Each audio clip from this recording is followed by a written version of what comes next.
से। और इस आश्रम की स्थापना हुए मुश्किल से अभी 6 महीने का समय ही बीता है, लेकिन आश्रम दिन दुगनी रात चौगनी तरक्की कर रहा है। बहुत सारे वृद्ध यहाँ पे अलग अलग दिनों में लोगों के द्वारा भेजे जा रहे हैं। इसके अलावा विभिन्न समाज सेवी, विभिन्न दिल्ली के पूंजीपति भी यहाँ पे अपना धरोहर, अपनी सेवा, अपना समर्पण, अपना आशीर्वाद देने के लिए यहाँ पे आ रहे हैं। आइए महाराज जी से इसी विषय में बात करते हैं। महाराज जी, कितने बुजुर्ग फिलहाल आपके आश्रम में मौजूद हैं और कैसे उनके लिए सहयोग आ रहा है समाज से? बस अभी हमारे पास 17-18 बुजुर्ग हैं जी, जिसमें 5 माता हैं जी, 12 बाबा हैं जी। तो अभी हमारे पास इनके रहने खाने की सारी व्यवस्थाएं हमने की हैं जी। पर दान तो अभी कम ही आता है और बस प्रभु की इच्छा से ये पूरा हो जाता है जी। ना हम भूखे रहते बाबा लोग, नहीं फालतू बच पाता है जी, पर ये प्रभु की कृपा से हो ही जाता है। महाराज जी, वृद्धाश्रम खोलना सच में, और वृद्धाश्रम खोल के उन बुजुर्गों की, चाहे वो 17 हो या 18 हो, सेवा करना वाकई ये कठिन कामों में से है, खासकर बुजुर्ग गिरती हुई उम्र के लोगों को संभालना। तो क्या क्या परेशानियां, कठिनाइयां आश्रम को आपको सामना करना पड़ता है इन लोगों की देखभाल के सिलसिले में? नहीं, अब ऐसा दिक्कत तो है ही है। दिक्कत तो अभी एक बाबा जी ने यहाँ पर उनको टॉनिक ला के दिया हमने जी, और टॉनिक लाने के बाद उन्होंने बगैर चम्मच के और बगैर ढक्कन के पी लिया तो ज़्यादा पी लिया गया जी। ज़्यादा पीने के बाद उनकी तबीयत खराब हो गई, फिर उनको हॉस्पिटल ले जाया गया जी। तब उनको हॉस्पिटल दिखाया, फिर उनको ECG वगैरह करवाया जी, तब जाके कुछ दवाइयाँ दी, तब जाके अब उनका संतुलन ठीक हुआ जी। और बुजुर्ग तो कुछ पुराने ही पके हुए होते हैं, ये बात को कम मानते हैं जी, मनाने की ज़्यादा कोशिश करते हैं जी।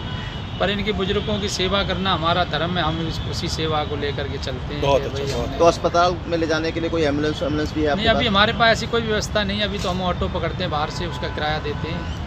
और अभी तो जो दर्शक यहाँ सुन रहे हैं महाराज जी की बातें, अगर कोई भी इस आश्रम में किसी प्रकार की एम्बुलेंस देना चाहे या एम्बुलेंस से संबंधित कोई सेवा देना चाहे तो नीचे लिखे हुए फ़ोन नंबर पर ज़रूर संपर्क करें। हाँ जी, हाँ जी, बिल्कुल। महाराज जी, यूँ तो सुना गया कि जगह जगह वृद्धाश्रम बन रहा है, क्या इसको सरकार तो सपोर्ट कर नहीं रही है, निजी आप जो है अपने तौर पर लगा रहे हैं और लोगों से मदद ले रहे हैं, तो उन पूंजीपतियों को, उन दबंग लोगों के लिए आपका क्या कहना है कि वो आपकी किस तरह मदद कर सकते हैं? नहीं, मैं तो यही कहूँगा जी, देखो भगवान परमपिता परमात्मा ने उनको सामर्थ्य दिया है तो अपना दान अवश्य देना चाहिए। और वृद्धों के लिए तो ऐसी सेवा है कि नर और नारायण सेवा, ये तो अवश्य करनी चाहिए, क्योंकि ना धन साथ जाने वाला है, जो दिया हुआ दान हमेशा साथ जाता है। कर्म ही एक ऐसी चीज़ है जो साथ जाता है। अच्छे बुरे कर्मों का हिसाब परमपिता परमात्मा के पास होता है। तो मैं तो यही कहूँगा, जिन लोगों के पास परमात्मा ने सामर्थ्य दिया है अवश्य देना चाहिए, और जिनको पास नहीं है उनको परमात्मा से रिक्वेस्ट है कि वो परमात्मा उनको भी दें, ताकि वो खुद खाएं और ऐसी वृद्ध आश्रम, अनाथालय, हॉस्पिटलों, दवाइयों के लिए भाई दान करें। महाराज जी, अपने वृद्धाश्रम को लेके और भविष्य में क्या प्रोग्राम चल रहे हैं? अभी तो इनके लिए एक लेडीज से एक जेंट्स हॉल बनाने की हमारी प्लानिंग है। इनकी एक रसोई बनाने की प्लानिंग है जी। क्योंकि रसोई बनेगी तभी खाना बनेगा उसमें जी। अभी खाना तो बनाते ही हैं जैसे भी है, तो अभी रसोई बनाने के प्लानिंग में है। हम यहाँ पे एक लेडीज हॉल बनाने के प्लानिंग में हैं, और ये प्लानिंग हम चाहते हैं कि हमारी आवाज़ सुनते होंगे तो दानदाता ज़रूर हमारे पास और संपर्क करेंगे। फिलहाल ही सर्दी आ रही है और कहते हैं सर्दियों में काफ़ी बुजुर्गों को दिक्कत हो जाती है, तो क्या क्या चीज़ें की अभी यहाँ पे कमी है? जो अभी तो हमें सबसे ज़्यादा मेन यहाँ पर एक गेट लगना है जी। और इनके लिए कुछ कम्बल्स वगैरह हैं जी। कुछ बेड्स वगैरह हैं जी। सबसे ज़्यादा ज़रूरत है की चीज़ है तो हमारे को छत की ज़्यादा ज़रूरत है। यहाँ पर छत पड़नी चाहिए, क्योंकि अभी हमने टीन सेट डाला है। टीन सेट हल्की बारिश और सर्दी में ये चूता है, टपकता है, तो अभी तो हमने डाल दिया है सेट, क्योंकि अब ये लोग भी खुश हैं, हम लोग भी खुश हैं। इसलिए खुश हैं कि कम से कम फुटपाथ पे तो नहीं पड़े जी जी। हम एक चादर ओढ़ के लेटे हुए होते हैं, पर चादर में क्या सर्दी इनकी रुक पाती है, नहीं रुक पाती है, नहीं बारिश रुक पाती है, नहीं रुक पाती है। तो कम से कम उससे तो बढ़िया ये खुद महसूस करते हैं कि हम ऐसी सेफ जगह हैं, ताकि कम से कम छत पे बारिश, मतलब सिर पे बारिश नहीं गिर रही है, खाना दोनों टाइम मिल रहा है, अभी हमारे पास कुछ ये पुल पंकज से रैन बसेरा से भी कुछ लोग आए हुए हैं, वहाँ पर खाना नहीं मिलता है। कुछ कालका जी रैन बसेरा से भी आए हुए हैं और अभी एक बुजुर्ग, 2 बुजुर्ग मंगोलपुरी से आने वाले हैं। तो आने वालों की संख्या बढ़ रही है और दानदाताओं की संख्या भी यहाँ पर कम है। तो हम तो दानदाताओं से रिक्वेस्ट करेंगे कि वो अपना ध्यान इधर दें। मैं कि आप और भी ढेर सारा काम कर सकते थे, आप महंत जी हैं और चाहते तो आप बहुत सारे और दूसरे सन्यासियों की तरह अपने शिष्य बना के ऐश्वर्यपूर्ण जीवन जी सकते थे। वृद्धाश्रम का मन में विचार कैसे आया, लोगों की वृद्धों की सेवा करने का कैसे विचार आया? देखो जी, उन लोगों ने जो सच में धन की दुकान खोली हुई है जी, ऐसा नहीं है मेरे गुरुजी पे भी धन कम है, धन नहीं है, उन पे भी 400 आश्रम हैं इस टाइम। और आश्रम में दान दाता जोड़ लेना अलग बात है जी, रखने के बाद उनसे किराया लेना अलग बात है जी, सच में खर्च कर देना ये अलग बात है। हाँ, ये क्योंकि बड़ी बात है। वृत्त रखते कम है, दिखाते ज़्यादा हैं। हमारे में ऐसा नहीं है, हम जितने रखेंगे उतने ही दिखाएंगे जी। और इस वृद्ध आश्रम की एक विशेषता और भी है कि ये हमारा ओपन रहेगा जी। कोई भी दाल, आटा, चावल, चीनी ला करके अपने आप हलवा बना के खिला सकता है। बहुत अच्छा। चाहे आप वो उल्टा सीधा ही बनाओ, क्योंकि परमात्मा के लिए, भोग के लिए कोई ऐसा नहीं है कि सूजी पकेगी तभी हलवा बनेगा जी जी। अगर किसी ने दिल से बनाया ना जी, तो वो बड़ा स्वादिष्ट बनता है जी। जैसे भिलनी जी ने बेर खिलाए जी, तो लक्ष्मण जी को लग रहा था कि भाई ये झूठे बेर खिला रहे हैं जी जी, पर उसके अंदर इतना प्यार था कि वो जान पाना बड़ा मुश्किल था। वो सिर्फ राम जी ही समझ पाए थे कि मुझे ये की भावना राम जाने। हाँ जी जी, सबरी की भावना तो राम ही जाने। तो सबरी ने मीठे बेर खिलाने के चक्कर में चख रही थी वो जी जी जी। तो इस रसोई का भी है, जैसे अगर आप पकौड़े बना के खिलाना चाहते हैं तो आप बेसन सब चीज़ ला सकते, बेसन, आलू लेकर आओ, पनीर लेके आओ, गोभी लेके आओ, आप अपने हाथ से बनाओ और खिलाओ। यहाँ पर तेल भी उपलब्ध होगा जी। जो चीज़ उपलब्ध हो सकती है हम करेंगे, बाकी आप लोग करेंगे। तो अगर दिल्ली के दर्शक हमारी आवाज़ सुन रहे हैं तो आपसे निवेदन है कि इस वृद्धाश्रम में अगर आप अपने हाथों से इन बुज़ुर्गों को किसी एक दिन का खाना खिलाना चाहते हैं तो यहाँ ये व्यवस्था है कि आप भोजन सामग्री लाएं, इवन अपना आप कुक भी ला सकते हैं और यहीं पर सारी रसोई मौजूद है। आप उनको अपने कुक के द्वारा या खुद अपने के द्वारा बना के इन लोगों को खाना खिला सकते हैं। नीचे लिखा हुए नंबर के ऊपर ज़रूर संपर्क करें महाराज जी से।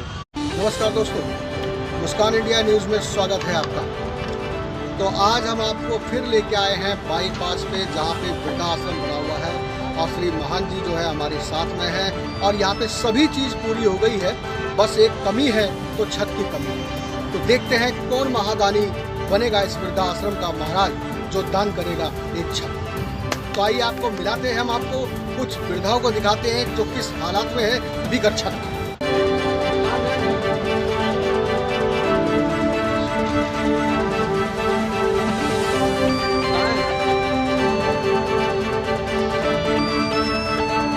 क्या नाम हुआ माता जी?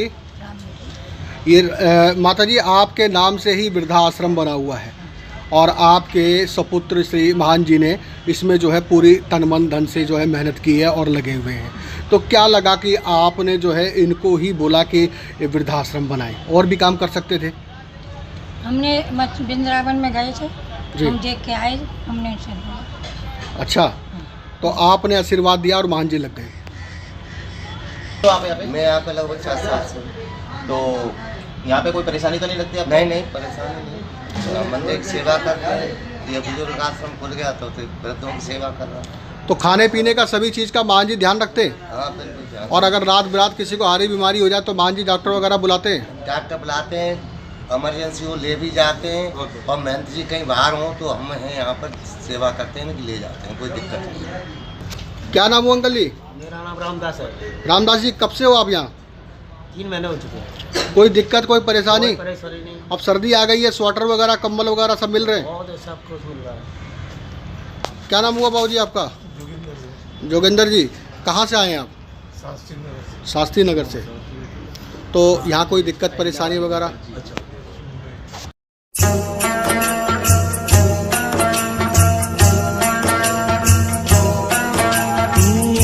दुनिया में कितने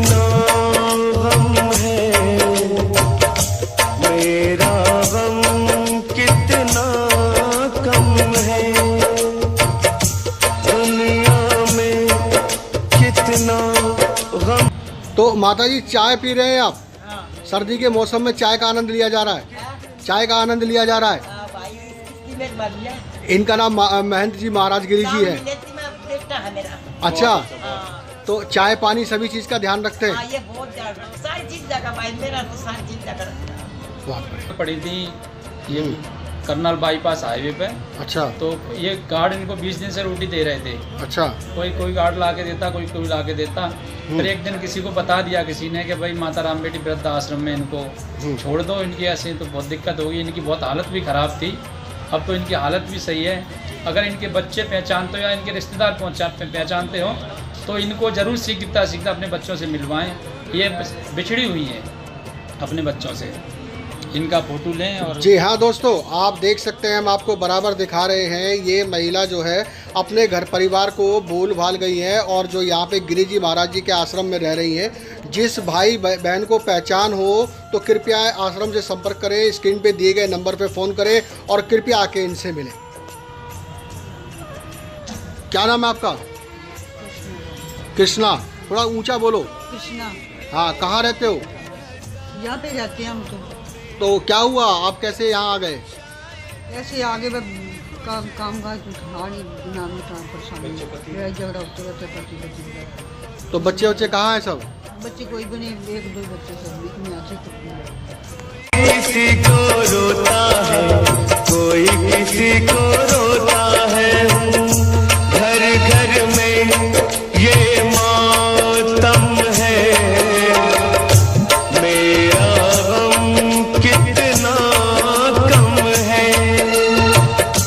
दुनिया में कितना गम है, मेरा गम कितना कम है।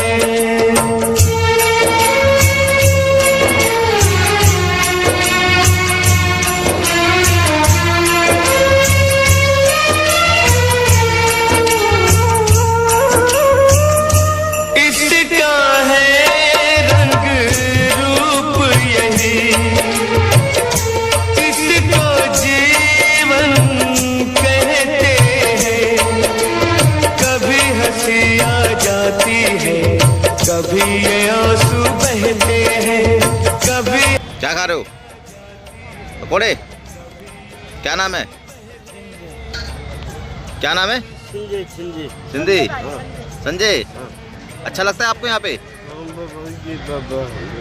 चलो, कब से रह रहे हो? 1 महीने से? दुनिया में कितना गम है, मेरा गम कितना कम है। लोगों का गम देखा तो मैं अपना गम भूल गया। दुनिया में कितना